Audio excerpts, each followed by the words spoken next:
Bismillahirrahmanirrahim. Assalamu alaikum viewers. This lecture is about the determination of income and employment. So here we are going to answer the question that how we can determine the equilibrium level of income and employment, or what are the approaches or method that we can adopt to measure the equilibrium level of income and employment. So let's start our lecture. Division of the theories of income and employment is dependent on the different perspective of the different economists, meaning that different school of thoughts के point of view regarding the determination of income and employment एक दूसरे से different है. So depending on these differences, we can divide the theories of income and employment into two different categories as the classical theory of income and employment and the Keynesian theory of income and employment, where the classical school of thoughts are headed by Adam Smith and the Keynesian school of thoughts are headed by John Maynard Keynes. अब हम इस lecture में classical के point of view को detail के साथ discuss करेंगे that how according to classical equilibrium level of national income and employment is determined. Then in the next lecture we will explain that how according to Keynes equilibrium level of output and employment is determined. In order to open up the classical view regarding the determination of income and employment, we can say that classical model has two pillars. और हम कह सकते हैं कि classical model की two basic theories हैं, जिनमें से first theory is the Say's law of market, where the Say's law of market is concern with the real sector of the economy. Real sector of the economy किस चीज़ को represent करता है? Real sector of the economy ये represent कर रहा है कि सेल्स लॉ जो है वो मार्केट का वो रियल वेरिएबल जैसा कि आउटपुट, एम्प्लॉयमेंट और प्रोडक्शन के दरमियान रिलेशनशिप को इस्टेब्लिश करता है. While the second theory is related with the quantity theory of money, and simply we can say it as QTM, where the QTM is concerned with the monetary sector of the economy. यानी QTM जो है वो monetary variables जैसे कि prices, money supply के दरमियान relationship को establish करता है. अब हम इन दोनों थ्योरीज़ को वन बाय वन डिस्कस करेंगे, but before going to explain the theories in detail, first we will explain the assumptions of the classical model. According to classical economists, there is always full employment in the economy, meaning that every job seekers gets the job in accordance with his capabilities and there is never involuntary unemployment. Moreover, the resources of the economy are fully utilized. Further, the classical believed in laissez-faire economy, meaning that there should be no government intervention in economic affairs. इसका मतलब ये हुआ कि classical जो हैं वो free enterprise economy पर believe करते हैं. They also advocate closed economy where there is no foreign trade, meaning that foreign sector की इकोनॉमिक ट्रांजैक्शन में कोई इन्वॉल्वमेंट नहीं है. Further, they assume that the short run model, as we know that short run is a time period during which some factors are fixed and some are variable. तो हम classical के production function को ऐसे लिख सकते हैं कि output here is the function of variable factor labour and fixed factor capital. Further, the classical assume that money supply is fixed. What is the meaning of money supply? Money supply here represents the currency in circulation or the quantity of money in an economy. Moreover, they were of the view that labor is homogeneous factor. मतलब कि labour के जितने भी units economy में मौजूद हैं वो एक दूसरे का परफेक्ट सब्सटीट्यूट हैं, meaning that all the units of labour are identical in their capabilities. Further, they were of the view that there is perfect competition in all the markets of the economy. Accordingly, the prices, wages, rate of interest, etc. are flexible, perfect competition जो है यहाँ पे कैसे market situation को represent करता है? Perfect competition is the market situation और the market structure characterized by the complete absence of rivalry among the individual firms. यानी ये ऐसा मार्केट स्ट्रक्चर है जिसमें बहुत सारे सेलर्स और बहुत सारे बायर्स होते हैं और चीज़ों की प्राइसेस जो हैं वो मार्केट फोर्सेस डिटरमिन करती हैं, यानी चीज़ों की prices with the help of demand and supply determine होती हैं। According to classicals, total expenditure in the two sector economy is the composition of consumption and investment, and the total output of the economy is the combination of consumption and savings. They also assume that both saving and investment are the function of rate of interest, जहाँ पर investment और rate of interest के दरमियान negative relationship exist करता है। जैसे जैसे rate of interest बढ़ता है, कॉस्ट ऑफ बोरिंग बढ़ने की वजह से इन्वेस्टमेंट कम हो जाती है। So we can say that investment is a decreasing function of rate of interest, while saving is an increasing function of rate of interest.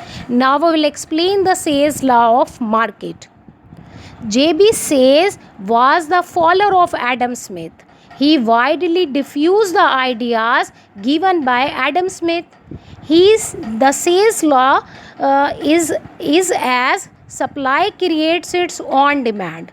मतलब कि जो भी चीज़ें प्रोड्यूस होती हैं इकोनॉमी में वो अपनी डिमांड जो है ख़ुद क्रिएट कर लेती हैं, जिसकी वजह से nothing would remains unsold and there is no concept of involuntary unemployment. This is explained with reference to barter system as well as in money economy. जहाँ बार्टर सिस्टम ऐसा सिस्टम है where the goods are exchanged with goods and there is no use of money in economic transaction, जबकि money economy में goods are exchanged with money और यहाँ पर economic transactions are carried out with the use of money. Now we will see how Say's law works in both types of economies. Here we will explain the working of Say's law in barter economy. As the statement for Say's law is as supply creates its own demand, meaning that whatever is produced in the barter economy is sold out. Hence nothing remains unsold and there is no possibility of overproduction and unemployment. यानी barter system के under जो भी चीज़ें produce होती हैं या तो लोग उसे खुद इस्तेमाल कर लेते हैं या दूसरों के साथ एक्सचेंज कर लेते हैं। इस तरह कुछ भी अनसोल्ड नहीं रहता और ऐसी सिचुएशन में अनएम्प्लॉयमेंट और ओवर प्रोडक्शन की कोई पॉसिबिलिटी एग्जिस्ट नहीं करती। बार्टर सिस्टम में लोग चीज़ें या तो अपने लिए प्रोड्यूस करते हैं या दूसरों से एक्सचेंज करने के लिए प्रोड्यूस करते हैं, meaning that in this process there is an aggregate demand and as well as aggregate supply. But here a question arises, how price mechanism work under barter system? So we can say that under this mechanism it is the value of good which clears the market, meaning that if the price of one good is higher than that of another good, then resources will shift from the production of low value good to the production of high value good. In this way, the value of good will fall where the resources are moving and the value of goods will rise where from the resources are coming out. मतलब कि जिस चीज़ की price दूसरी चीज़ के मुकाबले में ज़्यादा होती है उस चीज़ को प्रोड्यूस करने में प्रोड्यूसर को ज़्यादा प्रॉफिट का मार्जिन मिलता है, तो प्रोड्यूसर्स अपने रिसोर्सेज को कम कीमत वाली चीज़ से हटाकर ज़्यादा कीमत वाली चीज़ की तरफ शिफ्ट कर देते हैं, जिसका नतीजा ये निकलता है कि जहाँ रिसोर्सेज शिफ्ट होते हैं वहाँ चीज़ की वैल्यू सप्लाई बढ़ने की वजह से कम होना शुरू हो जाती है और जिन चीज़ों की प्रोडक्शन से रिसोर्सेज निकाले थे प्रोड्यूसर्स ने, इन चीज़ों की वैल्यू सप्लाई कम होने की वजह से बढ़ना शुरू हो जाती है। In this way, the value equalization process starts till the equilibrium value is settled in the market. Thus, according to say, aggregate demand is equal to aggregate supply, meaning that supply in n markets is equal to the demand in n markets. Here a question arises that what is the value of any good in the economy, and how we can derive the value of one good in term of another good. So the determination of price will takes place through the process of exchange. In this way, the value of the good could be determined on the basis of surplus and scarcity of any good. यानी ऐसी अशिया जिनकी supply market में दूसरी चीज़ों के मुकाबले में ज़्यादा होती है, और in another way we can say that goods having more surplus quantity as compare to another good, then its value in the form of other good would be low. जबकि ऐसी चीज़ें जिनकी मार्केट में डिमांड दूसरी अशिया के मुकाबले में ज़्यादा होती है, ऐसी अशिया अपने बदले में बहुत ज़्यादा अशिया एक्सचेंज कर सकती हैं. Consequently in a barter economy the aggregate demand will be equal to aggregate supply. Classical economists believed that the sales law is equally valid in money economy. यानी जहाँ पर चीज़ों का तबादला पैसों के साथ होता है, वहाँ भी किसी चीज़ की सप्लाई अपनी डिमांड खुद क्रिएट कर लेती है.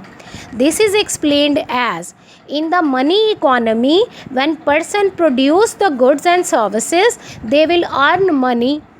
Whatsoever is earned by them is spent on the same good they have produced. यानी फैक्टर्स ऑफ प्रोडक्शन प्रोसेस से जो भी इनकम रिसीव करते हैं वो हमेशा कंजम्पशन और इन्वेस्टमेंट में डिवाइड हो जाती है. Meaning that no part of money is hoarded for speculative purposes. In other words, we can say that money in the classical model is just a medium of exchange. It is obvious from this flow chart that the output of the economy is produced by labor, capital, land and entrepreneur. Against it, they get wages, rent, rate of interest and profit. यानी जो output produce होती है, अब वो इन factors of production की income बन गई. यहाँ पर जो आउटपुट प्रोड्यूस हुई है वो एग्रीगेट सप्लाई को रिप्रेजेंट कर रही है, जबकि फैक्टर्स ऑफ प्रोडक्शन की जो पेमेंट्स और रिटर्न्स हैं वो एग्रीगेट इनकम को रिप्रेजेंट करते हैं. A part of such income is spent by factors of production on consumption and a part is saved. Then through the flexibility of rate of interest, these savings becomes equal to investment. इसका मतलब ये हुआ कि जो expenditure consumer और producer goods पर हुए उनका सम एग्रीगेट डिमांड को रिप्रेजेंट करता है. Such expenditures are equal to the value of the goods and services produced in the economy. इससे ये बात क्लियर हो गई कि इकोनॉमी में जितनी भी चीज़ें प्रोड्यूस होती हैं वो सब की सब सोल्ड आउट हो गई. यानी nothing would remains unsold, then economy is always observed at full employment. Now before going towards the second model of classical, that is QTM, first we will explain the role of money in classical model. Classical system में money serves just a medium of exchange, meaning that it is use to carry out the day to day transaction. इसका मतलब ये हुआ कि classical system में money neutral है. Here the question arises what is the meaning of neutrality of money. It indicates that money cannot influence the variable like income, output and employment.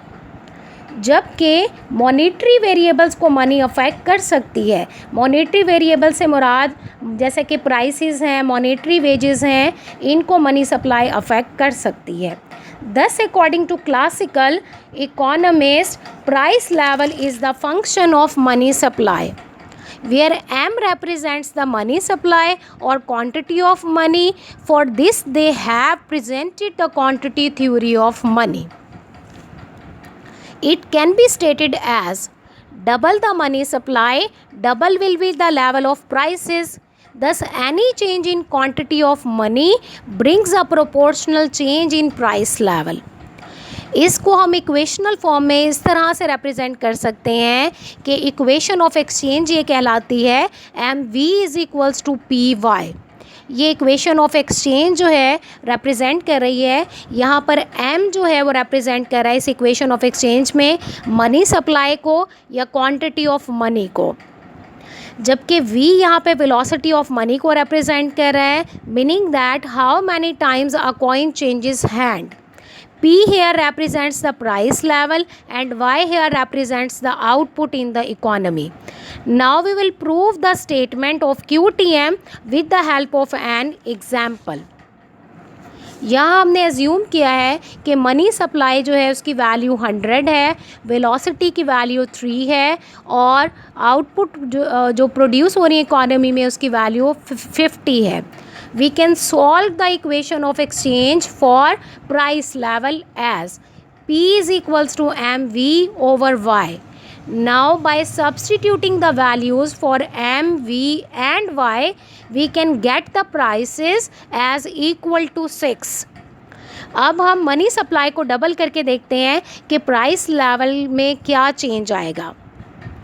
Now by substituting M is equals to 200, V is equals to 3 and Y is equals to 50 into the price equation, we get the price level that is equal to 12. Here it is proved that by doubling the money supply, price level would be doubled. Now we will explain this with the help of diagram. As MV is equals to PY, this equation of exchange becomes identity or converted into QTM when it is assumed that output and velocity of money are stable in short run. तो यहाँ पर prices passive हो जाती हैं, मतलब कि M brings change in price level. जैसे जैसे M चेंज होगा तो वो प्राइस में भी चेंज लेकर आएगा. फिर Y और V की कॉन्स्टेंसी को एज्यूम करने के बाद मनी सप्लाई में जो भी चेंज आता है वो प्राइस में प्रोपोर्शनल चेंज लेकर आता है. It is shown in this diagram.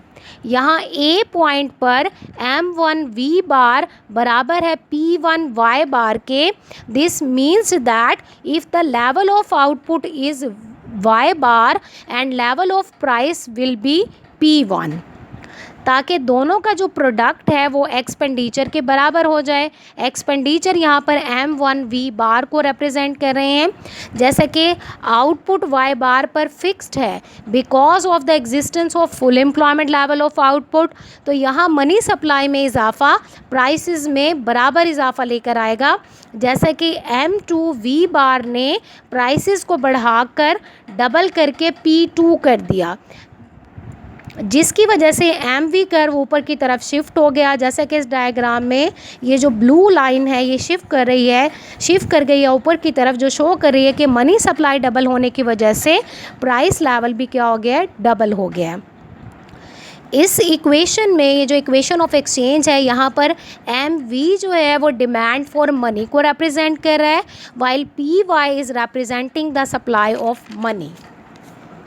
Here we will explain that how the QTM is accorded as a classical theory of aggregate demand. Starting from the equation of exchange as MV is equals to PY, if velocity of money is constant, तो ये money supply ही है जो किसी specific period में spendings को determine करती है. As classical says that money is nothing more than a medium of exchange, meaning that no money is held in idle cash holdings. Whenever people gets the money, तो उनके पास दूसरा कोई option नहीं होता सिवाय इसके कि वो इसे खर्च कर दें. The spending is either for the consumption or for capital goods. इसमें जो कंजम्पशन एक्सपेंडिचर हैं कंज्यूमर की तरफ से वो डायरेक्टली किए जाते हैं, जबकि कैपिटल गुड्स पर एक्सपेंडिचर कंज्यूमर साइड से इनडायरेक्टली किए जाते हैं. तो अब हम इस तरह से एक्सप्लेन करेंगे इसे कि कैसे जो है वो कंज्यूमर्स कैपिटल गुड्स को इनडायरेक्टली परचेज़ करते हैं, यानी कंज्यूमर क्या करते हैं, अपनी इनकम को कंजम्पशन और सेविंग में डिवाइड कर देते हैं।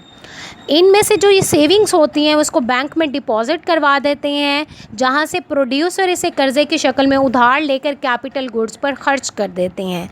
The sum of expenditures made by the people on consumption and expenditure made by the firms to purchase the capital goods is given the name of aggregate demand.